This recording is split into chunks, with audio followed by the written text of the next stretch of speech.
Hola a todos, ¿cómo están? Bienvenidos a este espacio de 5 retos por la sostenibilidad. Muchas gracias por separar este espacio en su agenda porque hoy vamos a tener un invitado y vamos a tener un tema muy chévere del que todos definitivamente, digamos que hemos venido escuchando alrededor de la transición energética en los últimos años. Para dar una introducción, quisiera contarles, por ejemplo, que entre 2019 y 2021, en la licitación de cargo por confiabilidad, el gobierno de Colombia adjudicó un total de 25 proyectos eólicos y solares fotovoltaicos por 2.754 megavatios. Y a este volumen se le suman unas iniciativas, no solamente las del gobierno, sino también otras privadas, lo que hace que los proyectos a materializarse y que vamos a tener en los próximos años superen ampliamente los 3.000 megavatios. Entonces, definitivamente para nosotros, en este mes de la energía, donde celebramos el Día Internacional de la Energía, que fue a inicio de este mes, teníamos que hablar sobre transición energética, teníamos que hablar de renovables, pero también teníamos que hablar de cuáles son los consumos que inclusive tenemos en nuestras casas. Entonces, por eso, hoy tenemos un invitado desde 5 retos por la sostenibilidad para conocer más sobre estos temas, pero también para hablar un poquito más de impactos ambientales, porque en muchas ocasiones creemos que hablar de energías limpias, lo voy a poner entre comillas, es hablar de una energía que definitivamente no genere ninguna emisiones. Y ahí tenemos también que ser muy conscientes que estas energías también traen sus propias huellas de carbono, sus propias huellas obviamente en el ciclo de vida de los materiales que se utilizan también para las energías renovables. Entonces, hoy tenemos a Martín Hurtado, él es CEO de la empresa Más Light Solar y aceptó nuestra invitación para hablar sobre este tema. Martín, les cuento que es estudiante de Ingeniería de Materiales y es un apasionado por explorar el mundo y por impulsar ideas. Él ahorita nos va a hablar de cuántos años tiene y sobre todo en un momento donde como país también hemos reflexionado alrededor de las oportunidades de los jóvenes y lo que tienen que ver los jóvenes también con estas transiciones y con este avance, digamos, hacia el futuro que todos necesitamos. Maslay Solar es una empresa un emprendimiento que se dedica a generar proyectos y productos de iluminación inteligente que se alimentan a partir de fuentes de energía renovables, especialmente de la energía solar. Entonces, Martín, muy bienvenido a este encuentro. Muchas gracias por aceptar esta invitación desde 5 retos por la sostenibilidad para que todos aprendamos cada día más y nos empapemos más de estos temas ambientales y en este caso pues con foco energético que además es nuestro tema, es el tema por el cual trabajamos en el transporte de energía y que definitivamente tiene que ver mucho con nosotros. Entonces, una gran expectativa por lo que tienes por contarnos. Muy bienvenido.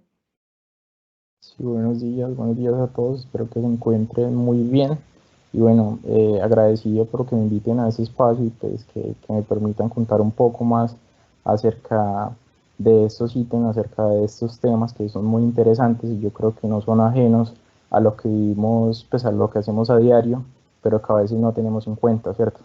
Entonces les cuento un poco acerca de mí, pues mi nombre es Martín Hurtado. En este momento pues ya culminé mis estudios como en ingeniería de materiales y pues desde hace 2 años creamos esto que se llama Más Light Solar. En Más Light Solar básicamente lo que tratamos de hacer es optimizar y llevar como esta tecnología, la tecnología emergente, la que está saliendo en este caso en todo lo que es energías renovables y pues llevarlo como tal con mayor seguridad a las personas y pues digamos que se complementa mucho pues, con el trabajo de ustedes y espero que lo que les vaya a decir pues les sea de mucha utilidad en su vida diaria.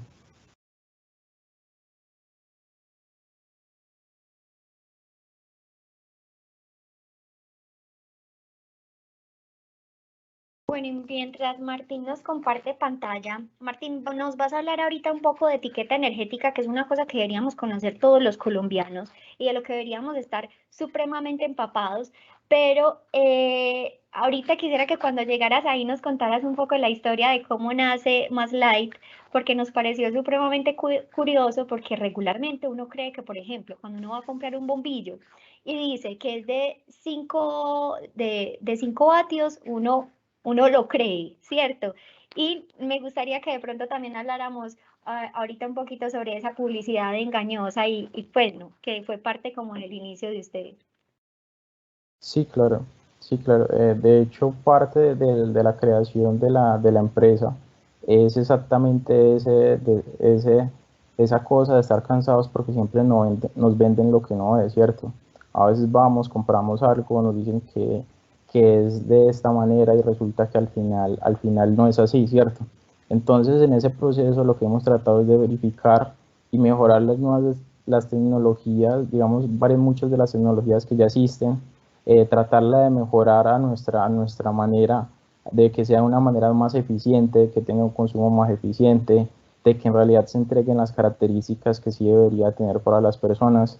Entonces, eso ha sido un proceso en el cual se ha batallado contra esa mentira que a veces nos dan, y pues como nosotros no tenemos la posibilidad de verificar como consumidores, pues compramos las cosas y ya hasta que no se nos dañe no nos damos cuenta de que nos vendieron algo que no era. Entonces en ese camino pues nos unimos para tres ingenieros pues con el fin de, de trabajarle en esa innovación, trabajarle en esa mejora y que ese tipo de productos, ese tipo de servicios pues pueda llegar a cada uno y que sea a un buen costo, ¿cierto? Que sea un costo asequible sin engañar a nadie, sino es que tengamos lo que nos promete. Entonces es algo muy bonito y es un trabajo que ha sido constante, en el cual siempre se trata de investigar y mejorar no solo, digamos, la tecnología que se venía trayendo en el tema LED, sino es que tratar de irlo llevando y profundizando en otros tipos de tecnologías que puedan beneficiar a todo lo que es nuestro país, ¿cierto?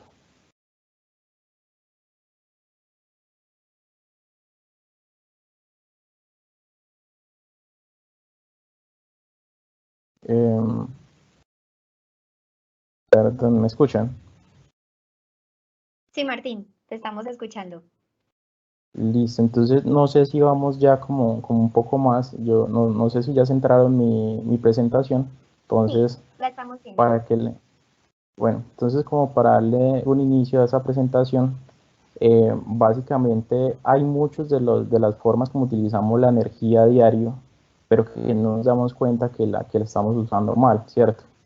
Dentro de este ítem, dentro de esta charla de los 5 C correctos, pues básicamente lo que queremos es como hacerles llegar a ustedes muchas de las dudas que nos salen a diario o que no sabemos cuando vemos algo en el mercado, cuando vamos a comprar, cuando usamos la energía, qué sería como lo más eficiente y qué sería lo más adecuado para que nosotros seleccionemos.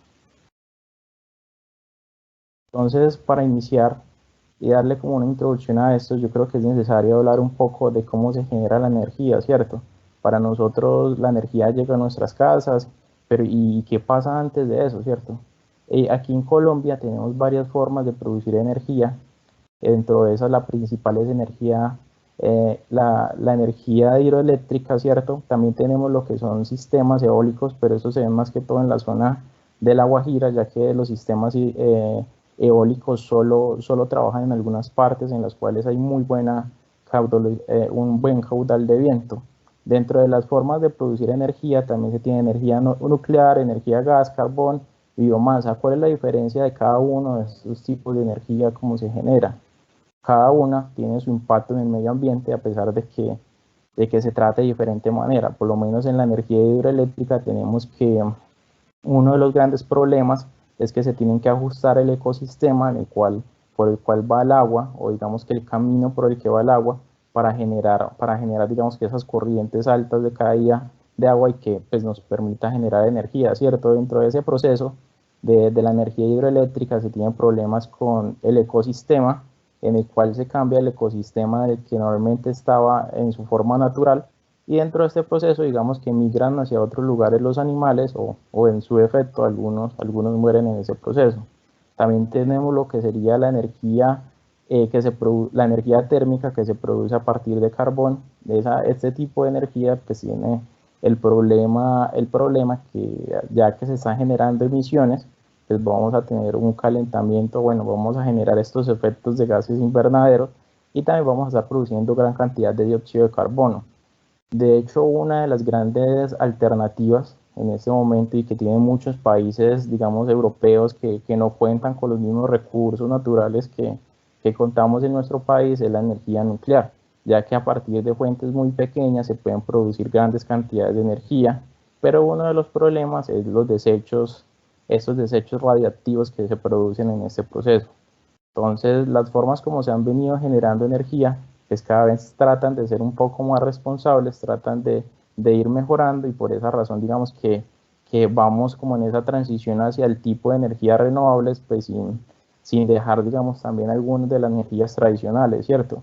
Energías renovables tenemos todo lo que es energía solar, energía eólica, y también, digamos que se está generando energía térmica a partir de lo que son celdas solares también. De esa forma, digamos, después de que se genera energía, es que llega esta energía a nuestros hogares, ¿cierto?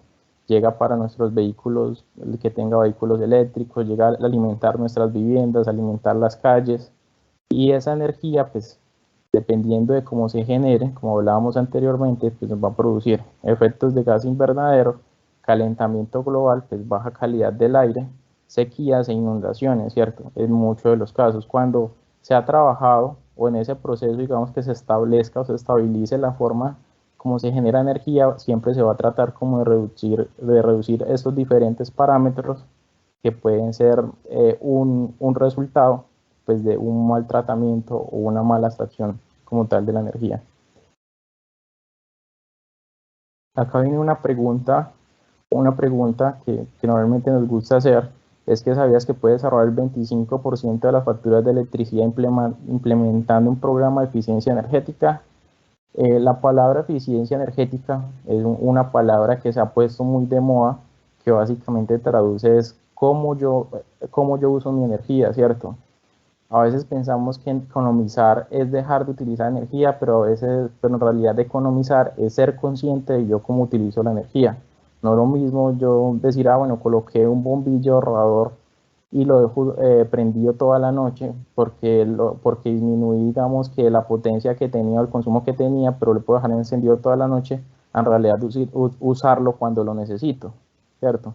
Entonces, esa palabra eficiencia básicamente nos habla de que seamos más conscientes en cómo utilizamos la energía, porque normalmente nos hablan es de eficiencia o nos hablan de ser responsables en el uso del agua, pero no nos damos cuenta que la energía también es otro factor preciado, otro elemento, por así decirlo, preciado, que hace parte de nuestras vidas y que también tenemos que empezar a ver cómo ahorramos, porque no solo se ve reflejado en los residuos que pagamos, sino también en la forma o la cantidad de energía que tienen que generar en las diferentes hidroeléctricas o partes en las que se genere energía, ¿cierto? Dentro de esos ítems, pues tenemos que parte de ser eficiente energéticamente, nos puede tener beneficios como el menor generación de calor, reducción de ruido, o, por así decirlo, conservar la energía, es decir, que vamos a tener un menor impacto ambiental. Como decía anteriormente, si gestionamos mejor cómo utilizamos la energía, se va a generar o vamos a tener menor impacto en cómo se genera la energía, y por consiguiente, pues digamos que eso va a tener un resultado también ambiental. Ya como a contenido de lo que vamos a hablar hoy, vamos a hablar un poco de equipos eficientes. Básicamente, en equipos eficientes es lo que tenemos en nuestros hogares, equipos básicos, sin llegar, digamos, a cosas que en realidad no tengamos, y poder observar y analizar qué sería mejor para utilizar, ¿cierto? En este caso, cómo escoger los equipos, ¿sí? Discúlpame, creo que es importante que la gente también sepa, nos has hecho un contexto muy chévere de dónde viene la energía, empezar a hablar de eficiencia energética, porque además les cuento que estas charlas no solamente las vemos nosotros al interior de la organización, sino que las ponemos a disposición de las personas, de todas las personas que tengan internet y puedan acceder a nuestra página de 5 Corretos, www.5corretos.com, y ahí pueden acceder a todos los contenidos que estamos promoviendo en torno a la educación ambiental de estos temas cuando celebramos un mes y una campaña específica. Pero también quería compartir con la gente que nos comparta de aquí en adelante sus preguntas, porque estos temas, digamos que los hemos escuchado, pero en muchas ocasiones no los hemos explorado mucho. Nuevamente uno dice eficiencia energética. ¿como para qué? De pronto eso para empresas grandes, eso ayuda a aumentar inclusive la competitividad del país, a tener más disponibilidad, obviamente, de energía que no se consume y puede estar, digamos que fluyendo para que otras personas la puedan utilizar, ¿cierto?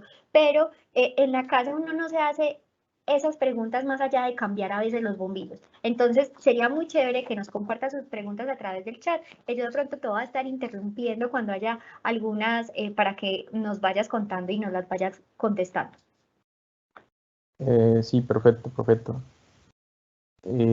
Entonces, como les nombraba, digamos que en esa parte de equipos eficientes, básicamente vamos a tratar es eso, ¿cierto? Cómo escoger nuestro mejor electrodoméstico, cómo escoger la mejor iluminación para nuestras casas, nuevos tipos de tecnologías que nos permiten tener mayor control y llevarlo más a la cotidianidad, ¿cierto? Que es lo que más usamos.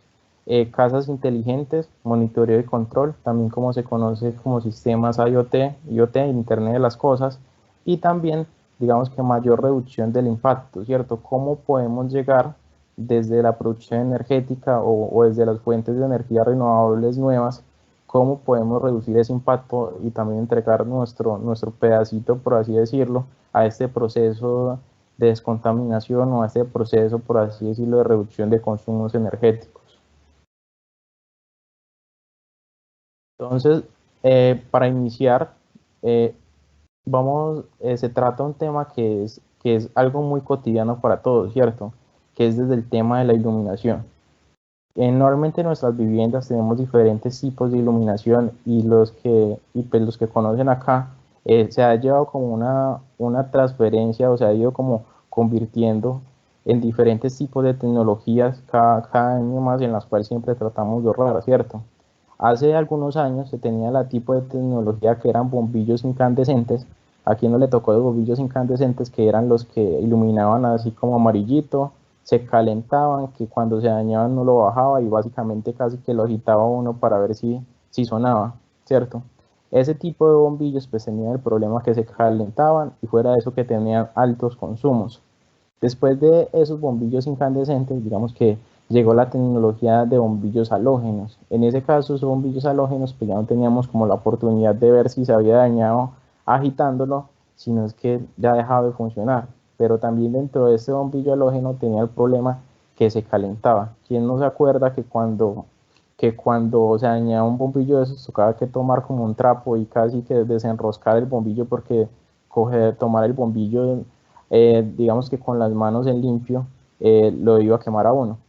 Después de esto llegó el bombillo ahorrador, que fue como el bombillo que prometió ahorrar lo que no hacía el incandescente y el halógeno, el que vimos que es como esa forma de espiral, que cuando se dañaba o se le caía a uno, pues salía como una especie de gas, ¿cierto? Ese bombillo, pues como estamos viendo, como podemos ver, coloco el puntero, como podemos ver, ese tipo de bombillos lo que se fue haciendo fue reducir el consumo que estaba teniendo. Hay que tener en cuenta y aclarar que normalmente cuando nosotros vamos a comprar un bombillo y decimos vendan un bombillo de 11 vatios, de 9 vatios, de 20 vatios, siempre estamos hablando desde unidad de consumo, ¿cierto? Porque cuando hablamos de vatios es lo que consume cada bombillo. Pero en realidad lo más interesante y lo que más nos interesa cuando vamos a comprar un sistema de iluminación es la cantidad de lumens que tenga el bombillo, porque eso es lo que nosotros podemos ver. O sea, un bombillo no ilumina por la potencia o por el consumo que tenga, sino por la cantidad de lumens. En este caso, veamos la situación de un bombillo LED de 9 vatios que un bombillo de 40 vatios incandescentes que utilizábamos hace algunos años, pues fue reemplazado por un bombillo de 9 vatios que era LED. Entonces, como notan, la potencia o ese valor que normalmente nosotros utilizamos no es equivalente a iluminación, sino a consumo. Lo que nos interesa es la cantidad de iluminación que tenga cada uno de estos bombillos. Como beneficios, digamos que vamos a tener que el bombillo LED no emite tanto calor como el bombillo incandescente. De hecho, un bombillo LED lo podemos tener muy cerca a nosotros y no vamos a sentir tanto calor. De hecho, ese bombillo incandescente muchas veces se utiliza hasta para el tema de lo que es avicultura, lo que es el tema de criadero de aves, de lo que es criadero de gallinas y de pollos, perdón, y también se utiliza en muchos locales, no sé si han llegado a ver, que se utiliza hasta para el calentamiento de la misma comida, mantenerla caliente mientras está exhibida. Entonces hasta esos rangos, digamos que podemos llegar en esa etapa de calentamiento, mientras que el LED lo vamos a utilizar más para nuestras viviendas. Ya hay otra forma en la que podemos medir cuál sería la iluminación más adecuada para nuestra vivienda, que es por medio de una aplicación, ¿cierto? Entonces hay una aplicación que podemos encontrar en la App Store o que podemos encontrar en la Play Store, en caso de ser un celular Android, que se llama Physical Sensor. En esa aplicación nos va a permitir medir, gracias al sensor del celular, cuánto es la cantidad de iluminación que tenemos en nuestras casas, pues ya orientando el celular en cada zona en la que nosotros queramos iluminar, ¿cierto? En este caso, la aplicación ilumina, mide cantidad de luces, que los luces, pues digamos que ya hay un estándar en el cual nos dice cuánta cantidad de luces tiene que haber en cada lugar. En ese caso tenemos que para la sala puede haber 30 luces, cocina 100, estudio, oficina 200 y baño 200. Como podemos ver, a medida que digamos que tenemos que hacer un trabajo más preciso o de mayor exigencia, como es en la cocina y como es en el estudio, tiene que haber una mayor iluminación. Entonces lo ideal es que siempre que vayamos a hacer compra de un bombillo, no estemos pensando en realidad en potencia, ya saben, eso les queda como aprendizaje, no vamos a pensar en potencia, sino es que vamos a pensar que se ajuste a la cantidad de iluminación que es lo que yo requiero. De esa forma, digamos que vamos a empezar a hacer reducciones en consumos energéticos solo desde la selección adecuada de la iluminación que tengamos en nuestras viviendas.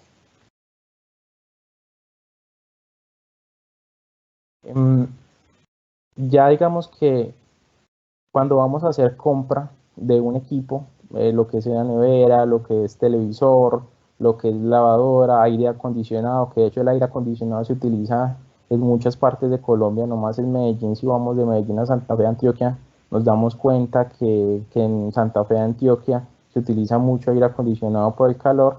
Es adecuado hacer una selección, por así decirlo, asertiva del tipo de tecnología o digamos los consumos que tiene cada equipo que vamos a comprar, ¿cierto? Entonces, en los equipos siempre vamos a ver esta etiqueta en la parte frontal, en lo que son neveras, en lo que son aires acondicionados, en lo que son lavadoras, siempre vamos a ver este equipo en la parte frontal que básicamente, si vamos desglosando, lo que nos va a decir, nos dice consumo de energía, que es el consumo de energía utilizándose 24 horas al día, ¿cierto? En el caso de la nevera, es un equipo que utilizamos 24 horas al día, y en este caso dice que esa nevera consume 42 kilovatios hora mes, o sea que eso es lo que cuando revisamos el recibo de nuestra energía, hace parte también de ese consolidado que nos están cobrando. En este caso, este tipo de nevera dice que tiene un ahorro energético de 56,24%. ¿Por qué? Pues es una nevera, en este caso, ahorradora, pero el fabricante, digamos, nos dice el consumo de energía dependerá del lugar de instalación, modo de uso y mantenimiento del equipo. Entonces, digamos que ahí empezamos a tratar el tema de eficiencia energética, ¿cierto? La nevera puede que venga diseñada para que nos ahorre el 56%, pero resulta que nosotros hicimos una mala instalación de la nevera, ¿cierto? En esa mala instalación de la nevera, tenemos que la nevera puede que haya quedado expuesta a una parte que sea muy caliente, entonces resulta que cuando abrimos la nevera se pierde mucho frío interno y pues la nevera va a tener que trabajar más para poder llegar a la temperatura que nosotros colocamos que estuviera interno. Digamos que otra cosa es el mantenimiento del equipo. A los equipos hay que hacerles mantenimiento cada cierto tiempo, porque si no el equipo empieza a trabajar un poco más esforzado, por así decirlo, a seguir cumpliendo con su labor, y en ese esfuerzo que tiene el equipo, lo que hace es que empieza a presentar más consumo, ¿cierto? Entonces vamos a pasar de este 56,24% a un 1%, 2%, o a veces hasta el 0%, si no utilizamos adecuadamente los tipos de sistemas. Entonces desde ahí podemos implementar, digamos que hábitos en los cuales tengamos en cuenta los consumos, le tengamos en cuenta parámetros básicos, pero que se van a ver reflejados en la forma como nos va a llegar, digamos, esa factura del consumo que tengamos. Otra tabla que es importante es esta tabla comparativa, ¿cierto? En la tabla comparativa, lo que nos dice es por medio de barras cómo es el consumo de los equipos, ¿cierto? Y se clasifica desde la A hasta la G, y también por colores, en las cuales empieza por menor consumo y termina en el mayor consumo. Como podemos ver, esta ficha de lo que es esta nevera, este refrigerador, perdón, está clasificado como un tipo A. Como está clasificado como un tipo A, significa que es un elemento o es un electrodoméstico de poco consumo, ¿cierto? Esto que estamos viendo acá es bueno analizarlo para cada uno, digamos, de los sistemas que vayamos a comprar, para televisor, para nevera, porque a veces nos fijamos más en los litros en el caso de las neveras que tiene la nevera, y no notamos que puede que la nevera sea de 320 litros, pero de diferentes marcas nos va cambiando el consumo. Puede que una esté en 42, otra esté en 38, hasta hay neveras de esa misma capacidad que puede llegar casi hasta 26 kilovatios hora mes. Entonces es un factor muy importante para tener en cuenta. Entonces acá vamos a hablar un poco acerca de los tipos de electrodomésticos y qué ver y qué tratar de usar o tener en cuenta en cada uno de ellos. Entonces iniciamos con los aires acondicionados. En aires acondicionados, digamos que han habido ciertas nuevas variaciones o actualizaciones que nos permiten tener mayor ahorro. En ese caso llega la tecnología inverter, que la tecnología inverter, básicamente cuando vemos que un aire acondicionado es inverter o una nevera es inverter, viene de la idea de que es un sistema más económico. ¿Por qué? Porque esa tecnología inverter lo que hace es que los dispositivos sean más inteligentes en la forma como utilizan la energía. Digamos que un aire acondicionado que antes estaba trabajando full todo el tiempo para mantener, o sea, antes estaba emitiendo los mínimos 26 grados o 18 grados todo el tiempo, con la tecnología inverter lo que hace es que cuando el aire acondicionado siente que ya llegó a los 18 grados y que la habitación está a los 18 grados, entonces él se empieza a estabilizar, ¿cierto? Empieza a disminuir ese consumo energético porque dice, bueno, yo ya hice mi trabajo, ya la habitación está así, entonces yo espero hasta que la temperatura vuelva a aumentar en el caso de la habitación para yo volver a trabajar. Entonces esos cortos o esos lapsos de tiempo, por así decirlo, que el aire acondicionado deja de trabajar a su máximo, lo que hace es que se tengan ahorros energéticos. Ese tipo de tecnología inverter normalmente tiene ahorros hasta el 60%. Es de anotar que hay que tener cuidado en el tipo de capacidad de aire acondicionado que se seleccione para el lugar, ¿cierto? Porque todo depende, el aire acondicionado normalmente depende del tamaño de la habitación, tamaño de la oficina, tamaño de la sala, ¿cierto? Donde se vaya a adecuar, porque dependiendo del tamaño y la cantidad, digamos, de aire que él tenga que enfriar, pues va a ser el tipo de aire acondicionado. ¿Qué pasa si yo instalo un aire acondicionado inverter que se supone que me ahorra el 60%, lo instalo en un lugar que sea muy grande y que esté fuera de la capacidad que tiene el aire acondicionado? Pues el aire acondicionado en realidad no va a presentar esos ahorros energéticos, sino es que va a estar trabajando como un aire acondicionado normal. ¿Esto en qué se traduce? Que va a estar trabajando full todo el tiempo y en consumos energéticos pues no vamos a tener ahorro. Entonces compramos un tipo de tecnología que es ahorrativa, pero que por dimensionarlo mal, digamos en la instalación que nosotros hagamos o en la selección que nosotros hagamos, pues el aire va a estar trabajando como no debería. Ya digamos que viene el tema de las neveras. En este momento también hay mucha nevera inverter, neveras que son grandes y que bueno, ve consumos de 26 kilovatios hora mes, que ve consumos de 30 kilovatios hora mes. Entonces es una gran alternativa para reducir consumos, ya que casi un 50 a un 60% del valor que nos llega en la factura a nosotros mensual equivale a la nevera. Entonces, si hacemos una buena selección del tipo de nevera que vayamos a comprar, esos ahorros que vamos a tener mensuales, pues digamos que van a ser parte de ese mismo pago de la nevera, ¿cierto? Ya viene otro ítem, que es lo que es los sistemas de cocción, o lo que son los sistemas que utilizamos en la cocina, que serían las estufas, ¿cierto? Hay muchas estufas en este caso que las personas usan, que son eléctricas, estufas que utilizan que es a gas. Entonces donde uno dice, bueno, ¿qué tipo de tecnología sería mejor? Debido a que cuando utilizamos estufas eléctricas, estas funcionan casi como si estuviéramos haciendo un corto, por así decirlo. Esas estufas consumen mucha energía. ya que tenemos que esperar a que se caliente, luego que caliente como tal la olla, por así decirlo. Entonces este tipo de sistemas normalmente representan mayor consumo. Cuando pasamos, digamos, al tipo de tecnología gas, los que tienen acceso a esta parte de gas, se tienen ahorros muy grandes. ¿Por qué? Pues a pesar de que el gas se demora un poco más para calentarnos la olla, la ventaja del gas es que es mucho más económico, que la parte energética. Entonces, si uno no tiene esa transición, pues normalmente lo que se puede hacer en la casa es que se tenga, si hay mucha intermitencia en la conexión de gases, tener dos boquillas que sean eléctricas y pues otras dos boquillas que sean a gas para tener como respaldo, pero que digamos que la parte eléctrica no sea la fuente principal para nuestro uso en la vivienda. Cuando hablamos de la hora, exactamente es lo mismo. La hora básicamente es fijarnos en la etiqueta, ¿cierto? Es adecuado fijarnos en la etiqueta para ver consumos y en realidad escoger cuál tipo de tecnología de lavadora o qué tipo de lavadora es la que más se adecua a los ahorros energéticos que yo quiero tener en mi casa.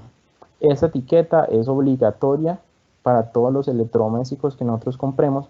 Entonces, como les decía, es adecuado que siempre tratemos de hacer la comparativa, que miremos esa etiqueta, que por eso la colocan como al frente de los electrodomésticos, para que hagamos la comparativa y desde la compra empecemos a trabajar más eficientemente con nuestros electrodomésticos, con los electrodomésticos que utilizamos en la cotidianidad de nuestras viviendas. Martín, tenemos algunas preguntas relacionadas justo con esta diapositiva que no quisiera que se nos fueran para el final. Nos están preguntando por acá qué porcentaje de consumo de energía de una casa, por ejemplo, se le puede atribuir a la nevera. El porcentaje se le puede atribuir a un 40 a un 50%.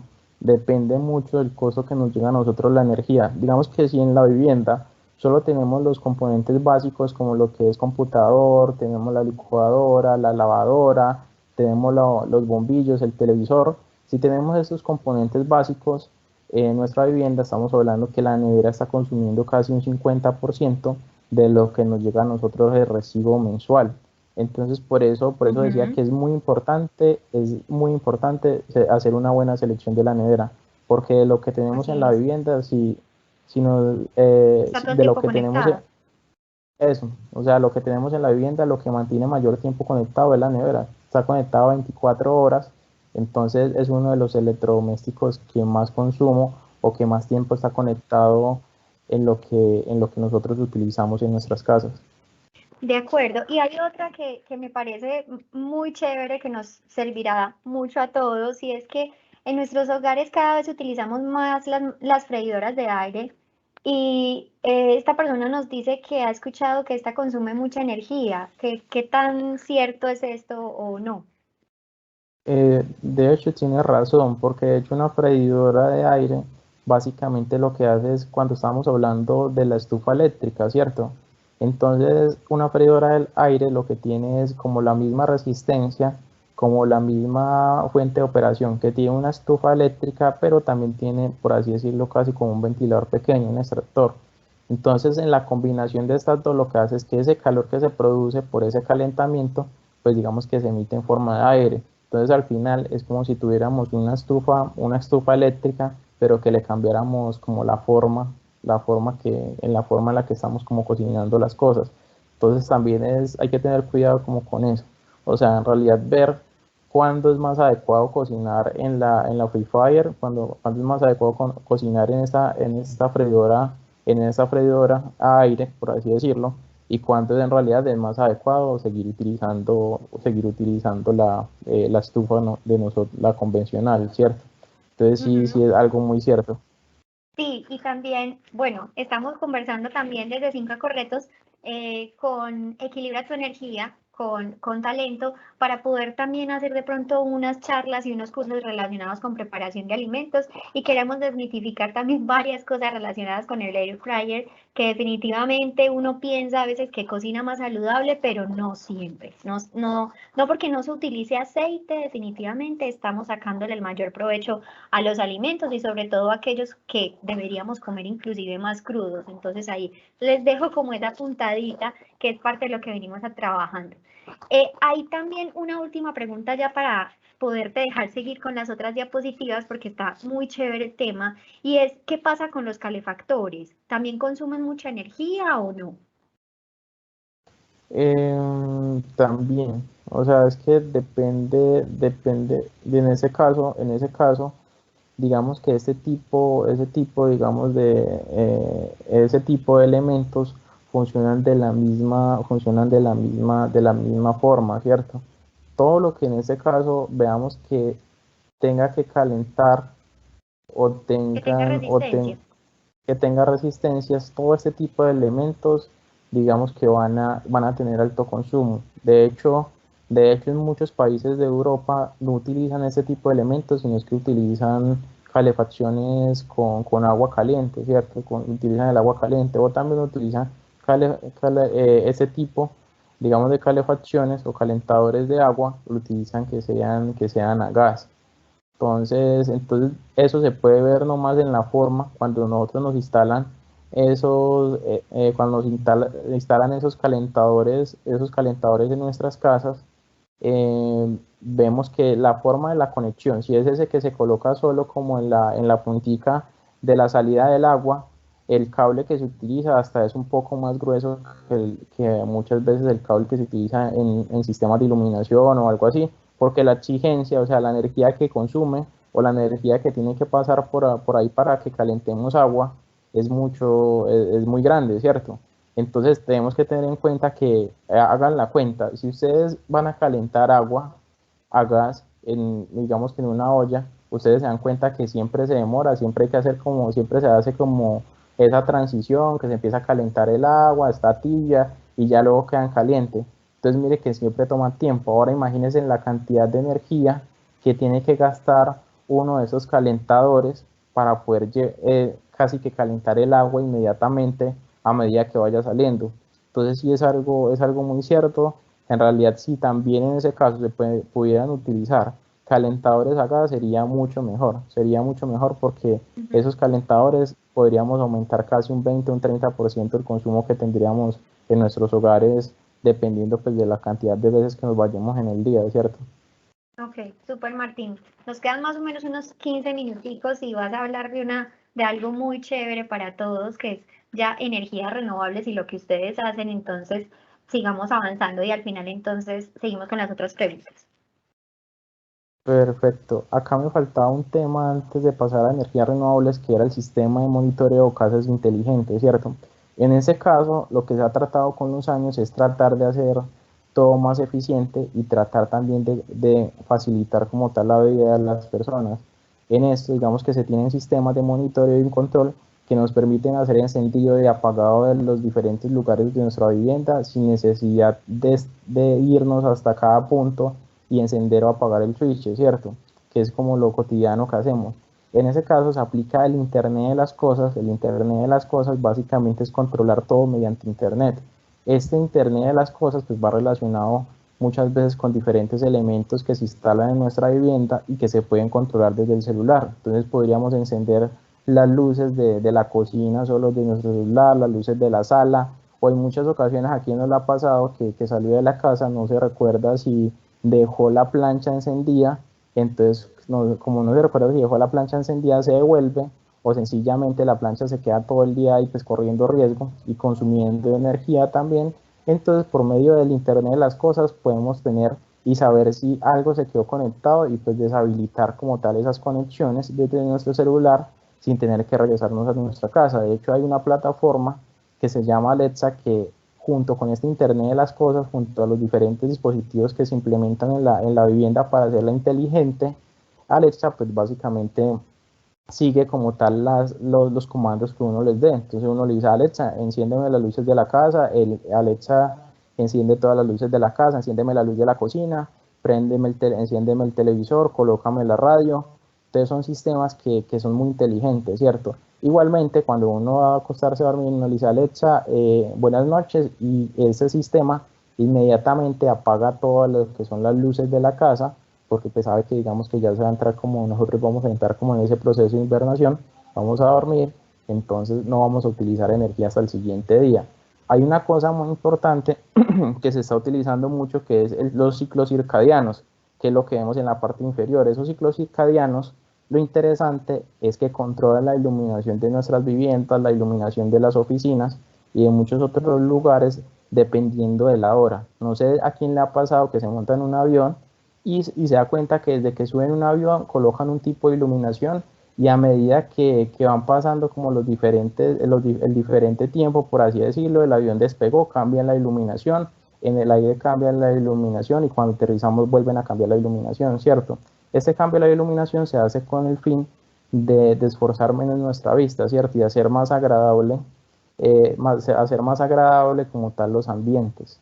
De hecho, sería algo adecuado porque está comprobado que parte de cómo nos sentimos emocionalmente está relacionado también con la iluminación. Por eso digamos que en países en los que casi no sale el sol, se tienen muchos índices de depresión, porque la iluminación hace parte importante de nuestras emociones. Ya digamos que para agilizar aquí un poco, lo que se hace es un cálculo de hogar, cálculos energéticos de los consumos que tiene un hogar, ¿cierto? En cálculos energéticos, como les hablaba anteriormente, pues esto es lo que nos va a llegar en el recibo de la energía de 150 a 300 kilovatios hora mes, que es lo que consumimos, y podemos ver en la página de consumos energéticos que nos llega, si están en Medellín, en empresas públicas de Medellín, ¿cierto? Y también nos aparece un ítem que nos dice cuánto cuesta la electricidad, 488 pesos, 560 pesos, que a multiplicar esas dos pues nos va a dar cuánto en este momento estamos pagando de energía. Generando los ahorros que hablábamos anteriormente de los electrodomésticos o desde el tipo de iluminación, se pueden generar ahorros hasta el 25%, que estamos hablando que se traducen de 18 a 36 mil pesos por mes, las cuales pues si vamos sumando, pues al año estamos hablando que podemos llegar casi a los 450 a 500 mil pesos, ¿cierto? Que es muy importante. Una de las grandes, digamos, propuestas para estos siguientes años es el tema de vehículos eléctricos, ¿cierto? Cada vez nos hablan más de vehículos eléctricos, de patinetas eléctricas, bicicletas eléctricas y carros eléctricos. Entonces uno piensa, bueno, carros eléctricos, bicicletas eléctricas, todo necesita energía, ¿cierto? Si la energía sube, pues cargar este tipo de elementos pues va a salir más costoso. De hecho, la propuesta es que para dentro de unos años pues, el costo energético podamos llegarlo a estabilizar o ser un poco menor, o por medio pues, de energías renovables que podamos instalar sistemas que nos permitan en este caso reducir los costos de nuestras viviendas, ¿cierto? Por acá se hace un ejemplo, el consumo promedio de un vehículo eléctrico es de 0.207 kilovatios hora por kilómetro. Si suponemos que diariamente tenemos un recorrido de 60 kilómetros por día, es decir, podemos ir a Guarne y volver, que queda cerca de Medellín, durante 30 días tendríamos un consumo de 373 kilovatios hora mes, que se traduce en 182 mil pesos, ¿cierto? Entonces es tratar de ver también qué sería como lo más eficiente, y pues también tratar de llevarlo a cómo reducir ese impacto ambiental, ¿cierto? Cómo reducir ese impacto ambiental sin que afecte tanto el medio en que nos movemos. Otra de las soluciones es la instalación de sistemas solares. Cuando hablamos de sistemas solares, son sistemas los cuales aprovechan la radiación del sol para generar energía, ¿cierto? Para convertirlo en energía. Ese tipo de instalaciones solares hay de varios tipos, ¿cierto? Privada y comunitaria. Cuando hablamos de privada es porque lo hace la vivienda individual, porque lo hace la empresa, porque lo hace la empresa, y cuando hablamos de comunitaria, pues básicamente digamos que cada vez más son las personas o son más personas las que se unen para instalar ese tipo de sistemas. De hecho, en el tiempo salió la semana pasada, en el colombiano, perdón, salió la semana pasada esta noticia que decía que en el barrio El Salvador, en Medellín, pues hubo una unidad, un conjunto de vecinos que decidieron colocar todos sus techos solares y que generar su propia energía, ¿cierto? Como beneficio principal, pues vamos a tener que obviamente se va a tener una reducción de huella de carbono, se va a tener una protección ambiental y pues también vamos a tener reducción en los consumos energéticos, ¿cierto? Cuando hacemos una instalación solar, una de las grandes incógnitas que las personas se preguntan es como, bueno, ¿cuánto cuesta? ¿Y en cuánto tiempo yo retorno la inversión que hice? Para una instalación solar de una vivienda normal, estamos hablando que el tiempo de retorno puede estar en unos 7 a unos 10 años, a 12 años, pues dependiendo pues, de los costos de material en este momento. Y en un sistema solar tenemos que tiene un tiempo de vida útil hasta 25 años. Yo le digo a las personas como, bueno, pueden pasar casi 3 generaciones, usted va a crecer 3 generaciones con el mismo sistema solar. Entonces es algo que es muy interesante. Vamos a tener muchos años que después de que recuperemos, hagamos ese retorno de inversión, no vamos a tener que preocuparnos de ese pago de la energía, ¿cierto? ¿Por qué? Ahorita dicen, bueno, ¿y cómo hacemos para, o sea, esa instalación solar, cómo influye en la energía que yo consumo? Digamos que por medio de los beneficios de la ley 1715, nosotros podemos ser pequeños productores de energía, ¿cierto? En la cual con el operador de red, en el caso de nosotros EPM, nosotros somos un pequeño productor y como pequeño productor le vendemos energía a EPM y le compramos también a ellos. Entonces al final lo que hacemos es como un cruce de cuentas con ellos en los que dice, yo generé tantos kilovatios hora de energía y yo le compré a usted tantos kilovatios horas de energía. En ese, digamos, esa transabilidad que se tiene, se puede llegar a que ese pago que tengamos que hacerle a EPM Energía sea de 0 pesos o que al final EPM nos termine pagando a nosotros energía. Y EPM lo que hace es que en el recibo, como nos cobra agua, como nos cobra gas, lo que hace es que dice, bueno, yo no se los pago, pero se los descuento de recibo y hemos tenido casos en los cuales las personas terminan pagando 0 pesos en total de su recibo. Entonces es algo muy interesante. Además, digamos que se tienen beneficios tributarios en los cuales en los paneles solares no se pagan IVA, desde la importación no se paga aranceles y se tiene una deducción del impuesto de renta en el cual consiste que se puede retornar hasta el 50% del valor del proyecto en la declaración de renta. ¿Qué significa? Si el proyecto me costó 10 millones de pesos, pero digamos que yo voy a tener 5 millones de pesos que voy a poder retornar cada año si declaro renta. Por esto lo puedo hacer por 5 años. ¿Qué significa?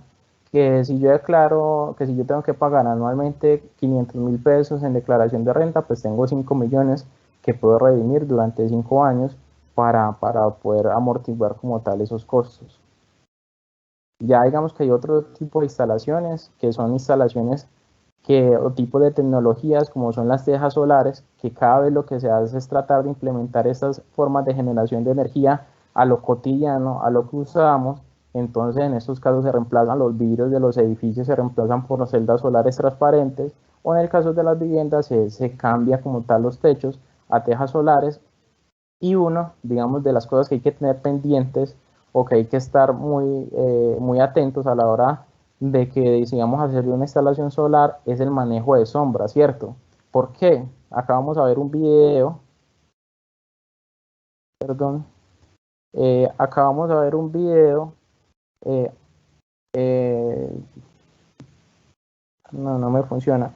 Normalmente digamos que las sombras tienen una limitación, es que me disminuyen la generación de los paneles. Entonces cuando instalamos en nuestra vivienda y hay un edificio alrededor, entonces resulta que como el sol bueno, la tierra se va moviendo, entonces el sol va cambiando de orientación y resulta que a las 4 de la tarde o 3 de la tarde ya el sol está en otra orientación y estos edificios me generan una sombra en los paneles. Al generarme sombra en los paneles, pues me ha disminuido la cantidad energética que yo estoy generando. Entonces uno de los factores importantes es revisar bien que se hagan las instalaciones adecuadas.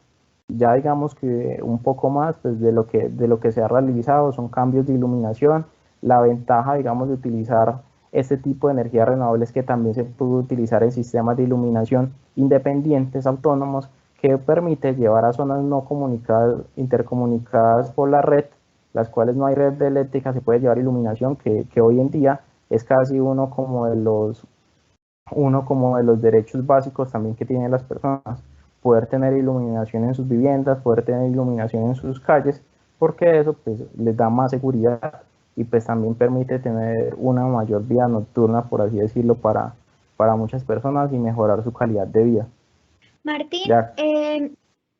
Discúlpame, antes de que pasemos y podemos dejar, yo creo que esta diapositiva para aprovechar algunas de las preguntas que tenemos de las personas que ya nos queda poquito tiempo.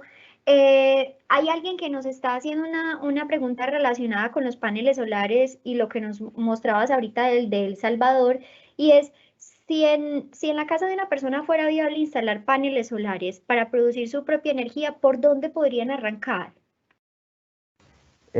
Lo usual es mirar cuánto es el consumo que están teniendo en este momento, ¿cierto?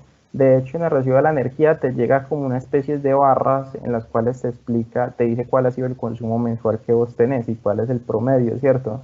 Entonces la idea es mirar ese promedio que yo estoy teniendo y con promedio de ese promedio ya podemos darnos cuenta de cuántos paneles solares son los que vamos a necesitar para la vivienda y ya con esto pues se genera la propuesta, ¿cierto? De cuánto va a ser cuánto va a ser la cantidad de insumos, tanto de panel solar como los otros componentes que lleva el sistema solar, y ya eso lleva como un proceso de legalización con el operador de red, o sea, ya entrando otro proceso en el cual EPM nos permite a nosotros poder inyectar esa energía que estamos generando a la red, porque hay que tener en cuenta que durante el día, pues la mayoría no estamos en nuestras viviendas, sino es que estamos trabajando o estamos por fuera, entonces la energía normalmente que produzcamos en el día, pues la vamos literalmente a vender, ¿cierto? Y cuando lleguemos en la noche, pues esa energía la vamos a utilizar, vamos a consumir energía, entonces lo que hacemos es como ese cruce, pero lo inicial es ver cuánto me estoy consumiendo yo para saber cuál sería el tamaño de la instalación solar que yo necesito para mi vivienda.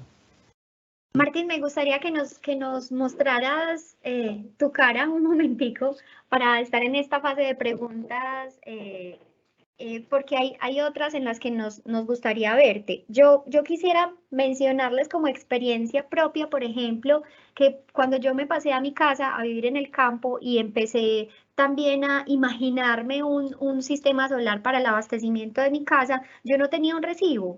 Entonces, ¿qué fue lo que hicimos con la empresa, que también era un emprendimiento que nos acompañó en todo este proceso? Lo que hicimos fue medir cuál era la potencia de todos los electrodomésticos que teníamos en la casa. Hicimos un listado, como una lista de mercado, y uno decía, pues yo no me... Cuando uno está haciendo eso, uno se da cuenta la cantidad de vatios que necesita un electrodoméstico para poder funcionar, y uno lo compara con más o menos el sistema que le diseñé, y uno dice, la plancha en la vida la vuelvo a utilizar. Por ejemplo, yo a partir de eso no la volví a utilizar por nada. Inclusive nos compramos una cubierta porque pensábamos, y fue uno de los mayores errores, una cubierta que para cocinar con electricidad, ya que íbamos a tener pues energía solar, no a gas, sino con energía eléctrica, y se nos consumía todo, absolutamente todo. Entonces, mira que es un aprendizaje muy bonito también a replantearse todas estas cosas para no decir, es que siempre he tenido la energía en la casa, nunca me he preocupado por cuánto consume la nevera, cuánto consume la plancha del pelo, cuánto consume el secador, nada de esas cosas, pero muchas veces cuando uno se independiza y cuando uno dice, voy a tener mi propio sistema, ahí es donde verdaderamente se da cuenta de cuál es el consumo que está teniendo y también detrás de eso, qué es lo que hay. Hay un comentario que nos hacía alguien que le quiero resumir así súper rápido por si tú quieres hacer también una réplica, y nos decían, a modo de observación, la energía hidroeléctrica también es energía renovable y es de las más limpias. Además, tiene cero emisiones de CO2. La eólica y solar requiere muchas áreas de terreno, genera mucho desecho electrónico, y la eólica afecta también la migración de las aves.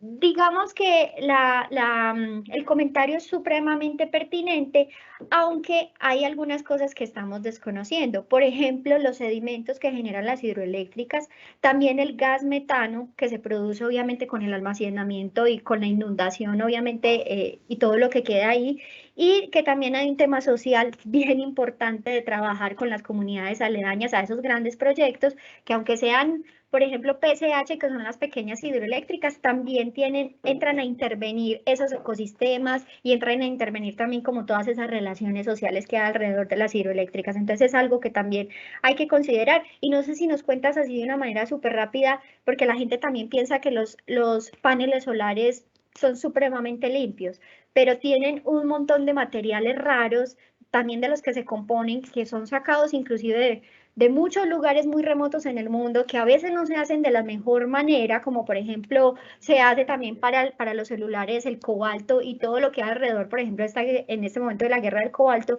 que también es importante tenerlo en cuenta antes de tomar esas decisiones. Pues la verdad, digamos que la forma como se fabrican los paneles solares vienen del silicio, ¿cierto? El silicio es uno de los materiales más abundantes en la Tierra, por así decirlo. Entonces, a partir del silicio es que se generan los diferentes sistemas de paneles solares. Estamos hablando que un sistema de un panel solar puede tener un tiempo de vida útil de 20 a 25 años, en los cuales de los 20 a 25 años, en realidad lo que ha pasado es que se empieza a degradar ese silicio, ¿cierto? Al final, en ese tiempo de vida útil, pues digamos que lo que son partes metálicas se pueden reciclar, y de hecho en este momento hay muchas investigaciones a nivel mundial en las cuales también se está tratando de también ver cómo se recicla esa parte, digamos, de ese silicio que quedó activo, o también esos otros componentes, ¿cierto? Porque en ese caso, digamos, en contrario de los celulares o de muchos componentes electrónicos, no se están utilizando como tierras raras, como se definen, o se están utilizando otros componentes que pueden ser muy contaminantes, ¿cierto? Entonces, básicamente un sistema solar, si nos colocamos a ver un panel solar, está compuesto de una protección que se llama EVA, está compuesto de la placa de silicio, que en realidad es lo que está dentro, está compuesto de esta parte de vidrio y tiene su marco metálico, pero en componentes no tenemos componentes que sean tan complejos, ¿cierto? De hecho, tanto en sistemas de paneles como en baterías, en este momento es el boom que se está investigando y se está tratando de hacer el mayor reciclaje posible para que se empiece como esa cadena amigable con el medio ambiente, ¿cierto? Pero una de las ventajas de estos sistemas es que en realidad se pueden utilizar en zonas en las cuales no hay población, por lo menos en zonas desérticas se pueden colocar sistemas solares y no estamos invadiendo ningún ecosistema o no estamos invadiendo ninguna zona que sea habitable, sino es que se puede aprovechar energía, y en muchos casos también ya se están instalando paneles solares en lo que es el mar, zonas de mar, en lo que están instalando lagos o muchos lugares en los cuales se puede aprovechar los espacios sin necesidad de tener que talar árboles, sin necesidad de desplazar animales o desplazar otro tipo, digamos, de seres vivos hacia otros lugares, sino es que se puede aprovechar esos lugares, pero en este caso, digamos que el nivel o el impacto de contaminación que se llegue a generar, creo que puede estar controlado, porque la forma o la cantidad de elementos que hay que separar en ese proceso de reciclaje no son tantos como lo serían, digamos, en otros casos de otros tipos de tecnologías. Así es, Martín, se nos está acabando el tiempo, solamente quiero hacerte una última pregunta. Tenemos más de 15 preguntas que se nos van a quedar sin responder porque al final la verdad es que las personas han estado muy interesadas y también en saber si lo pueden implementar en sus casas. Esta pregunta relacionada con esa y es, ¿los beneficios tributarios solamente aplican para proyectos solares en empresas o también en proyectos residenciales? También aplican para proyectos residenciales, o sea, cualquier persona que en ese momento declare renta tiene derecho a sus beneficios tributarios. Normalmente las empresas hacen porque pues ya se imaginarán cuáles son los impuestos que tienen que pagar una empresa, ¿cierto? Pero yo como persona, si yo declaro así sea anualmente 1.000.000, 200.000 pesos, 500.000 pesos, esos beneficios tributarios también aplican para mí, porque la ley 1715 del 2014 pues da esa flexibilidad de que todos tengamos ese acceso. De hecho, no solo aplica para sistemas fotovoltaicos, sino es que también aplica para planes de eficiencia energética. Si una empresa está consumiendo, tiene un tipo de tecnología, en ese caso incandescente, como los bombillos que hablábamos anteriormente, y hizo el cambio de toda la planta a bombillos LED, pues eso va a representar una disminución de costos energéticos y eso también genera beneficios tributarios. Entonces el gobierno lo que trata es de incentivar, pues, de que todos nos coloquemos más las pilas, o a utilizar fuentes de energía que sean más amigables con el medio ambiente y que reduzcamos la forma como estamos consumiendo energía. Entonces de eso básicamente se trata. Ok, Martín, muchas gracias. Yo creo que aprendimos mucho sobre etiqueta energética, sobre los tipos de letras que hay que identificar para mayores y menores consumos, que definitivamente cuando vamos a comprar una nevera lo pensemos varias veces porque es el electrodoméstico que está todo el tiempo conectado a la red y que es el que más gastaría energía, obviamente en estos casos, que pensemos muy bien también para tomar esa decisión, que miremos también alrededor del tema de la energía solar, qué opciones pudiéramos tener también para nuestras casas en caso que lo podamos hacer, y nos despejaste muchísimas dudas alrededor de qué tan limpias son o no son. Y yo creo que la reflexión está ahí para poder cada vez seguirnos formando más y entendiendo que esto de la transición energética es un tema que nos compete a todos, y que esas metas al 2050 también que tiene Colombia pasan también por nuestro papel como ciudadanos colombianos, pero también como ciudadanos corporativos trabajando obviamente en estas compañías y tomando decisiones inteligentes. Muchas gracias a todos ustedes por estar aquí, por acompañarnos hasta este momento. En la página de 5 Correctos tenemos mucha más información donde especificamos inclusive el tema de la etiqueta energética por si van a comprar o cambiar, por ejemplo, un electrodoméstico, y donde hablamos también más a profundidad de estos temas de transición energética. Muchas gracias a todos. Nos vemos el próximo mes para hablar también de temas de agua, que es el mes en el que vamos a celebrar también el Día Internacional del Agua. Que estén muy bien y muchas gracias. Chao, chao. Perfecto, muchas gracias.